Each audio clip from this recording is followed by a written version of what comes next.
I've been lucky enough to pick up an original Parker, the 126 coffee table. I found it online for a bargain price. Now, it doesn't need a complete makeover, but it does need a little restoration. It's got some water damage, just a few light scratches. Obviously, it's been made in the 50s, so it does have some years of wear. Now, based on Tony's tips, I'm just going to give it a little bit of TLC, the kind they would have given it originally. So I just pop the legs to one side, just to allow me to work on the top first. Look, it's not too bad. It doesn't have many imperfections. It just needs a very light sand, so don't go too harsh on the sandpaper. You've got a couple of choices here. You can use steel wool. Just check the packs. You need a fine grade. Now, you get it in different grades. You get 0, 00, 000, or even 40. A 00 would be fine for this. If you do choose to use sandpaper, don't go for anything too coarse. You really do want to buy it wet and dry. It's the darker grey, almost black kind of paper, and in this one, it's P240. If you feel it, the 240 actually is a little more coarse. So the higher the number in this case, the finer the paper.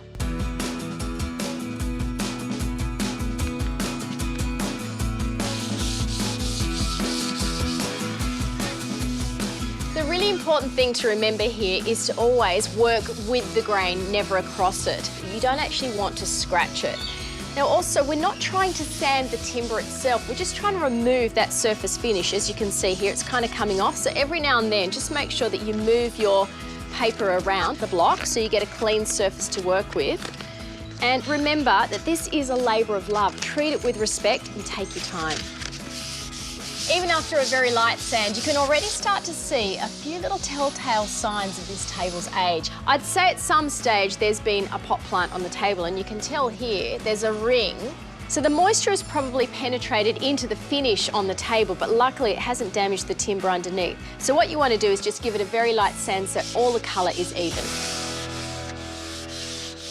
Looking pretty good, but before I go too far, what I want to do is just take a cloth, just dampen it down with some water, and if you wipe that across, it gives you a really good idea as to how it's going to look when it's finished, so you can see where you still need to sand. Beautiful.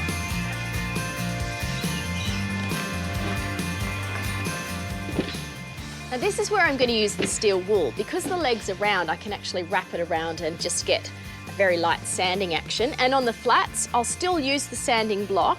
Again, it just gives you that nice even finish where possible. Considering this table is probably over 50 years old, it is in amazingly good condition. The joints are perfect. Craftsmanship, testament to how well this was built, and made in Australia, I might add. Don't hear that much anymore. To revive the grain in the timber, originally what I was going to do is French polish it using this stuff, shellac. Do you know it's made from insect wings? But after chatting with Mr. Parker, he said I didn't need to do that. All I did need to do was oil it up. So I flipped it over, I'm using Scandinavian oil. With the oil, you can apply it with a soft cloth, you can apply it with a brush, or you can do it with steel wool. So while I've got that on hand, just dipping it in the can and working away. And I'm just testing on the back. I think it's always a good idea to test before you stain or paint any furniture, just to make sure you're happy and comfortable. I'm really happy with this, it's looking great. So while it's upside down, I'm going to keep going and get the underside done just to make things a bit easier. You will need to leave this oil about half an hour before you buff it off with a soft dry cloth, and you'll find it will kind of go a bit sticky, but that's pretty normal. So I reckon 2 or 3 coats. You'll need to let the oil dry about 8 to 10 hours between coats. Amazing. See, it looks timeless, it fits right in. Mid-century furniture, incredibly popular back then, highly collectible now. In my opinion, well worth spending a little time and effort to restore it to its former glory.